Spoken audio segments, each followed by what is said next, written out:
Hey, what's up everybody? Welcome back to another video. I feel like I say the same thing all the time, but anyway.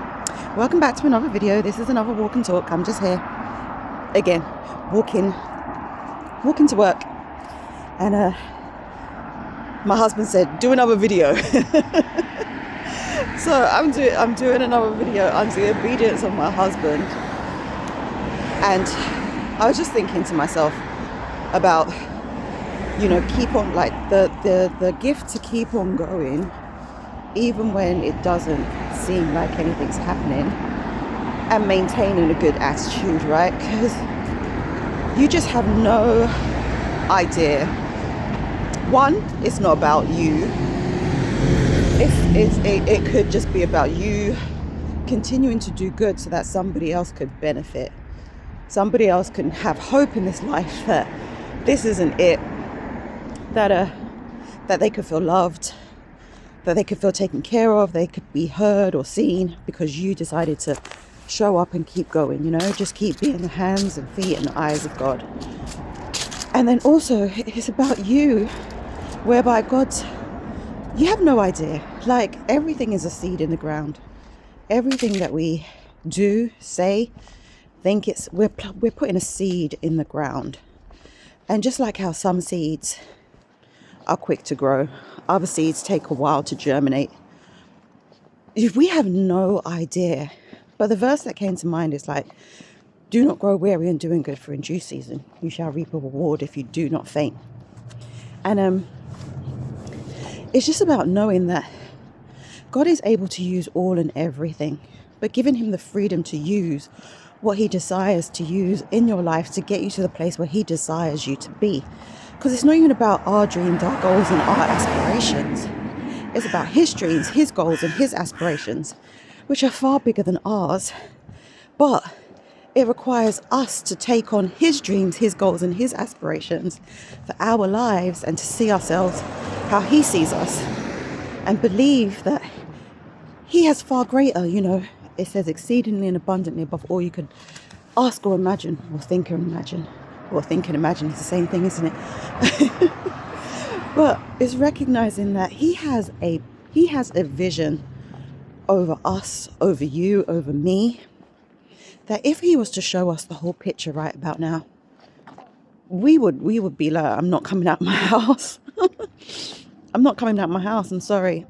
No, you're talking to the wrong person. You are talking to the wrong person. There is no way, no how, no never. I can't see it. But he has to bring us to a place where we can begin to see it. And sometimes it starts with small steps of obedience, small steps of belief, small steps of action.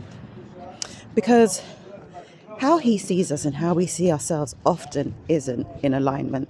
It really isn't. He sees greatness. Why? Because he's the one that created us. He knows where he's putting us.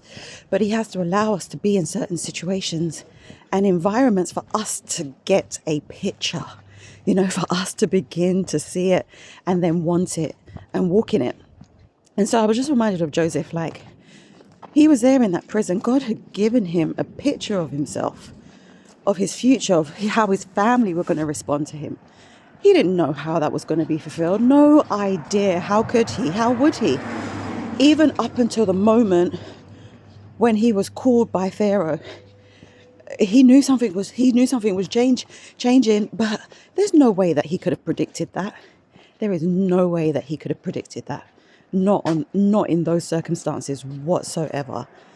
But yeah, the whole time, the whole 13 years or whatever it was that he was away from his family, locked up in jail, all kinds of stuff, he never lost hope. He never lost his attitude, and he never stopped talking to God. Because when you check it, when the guys had the dream, the baker and the butler, sorry, I'm trying to think. I was like, the baker, the butcher, the candlestick maker, the baker and the butler, when they had the dream, Joseph knew where to go get the answer. He was continuously talking to his God, even in prison, even when life seemed unfair and things didn't appear to be working for him. he was talking to God, and God was able to communicate with him. That's why he was hearing him so clearly. And God gave him a revelation that didn't seem like it had any impact or any effect in the moment when he gave it to him. But at the right time, right season, right time, right environment, that word was spoken. And as a result, Joseph was lifted out of the pit, out of the pit of prison, and placed in Pharaoh's presence, and later became second in command to Pharaoh. Who knew? Who knew?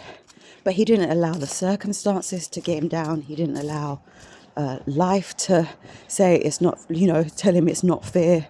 I've been mistreated, get disgruntled. He didn't waste any energy on that whatsoever. He kept his eyes on God. He said, I don't know, Lord. I don't know how you're going to do this, but I know what you've said. I know what you've said. And so I don't know the details. I don't know the ins and outs, but I know you and I know what you said. And because of that, I'm not going to lose my attitude. I'm not going to get disgruntled. I'm not going to take my eyes off what you've promised me. I'm just going to say, okay, all right, Holy Spirit.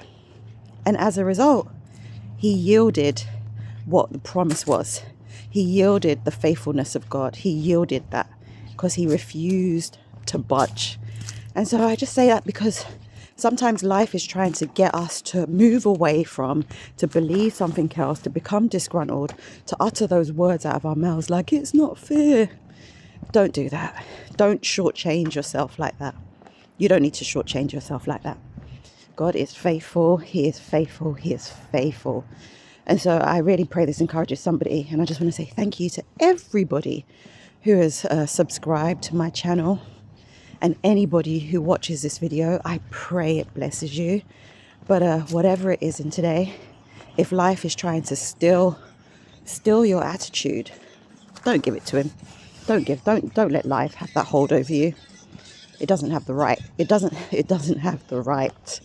You have the ability to rein your attitude in and say, no, I'm going to maintain a good attitude and I'm going to remain expectant because my God is just that good and that faithful. So, as you can see, it's a bit murky today. I can see a little blue behind the grey, but the grey is fighting. See, sometimes I just want to say this one thing. Like when I go up in the plane and I see how blue the sky is above all of this cloud, and I'm like, what? This is mad. It's so blue and so clear. Understand that this is a picture of our lives.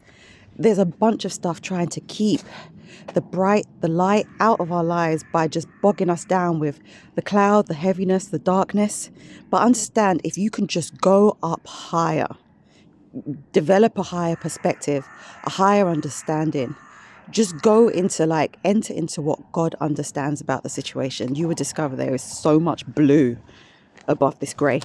But yeah, that's it. Bye-bye.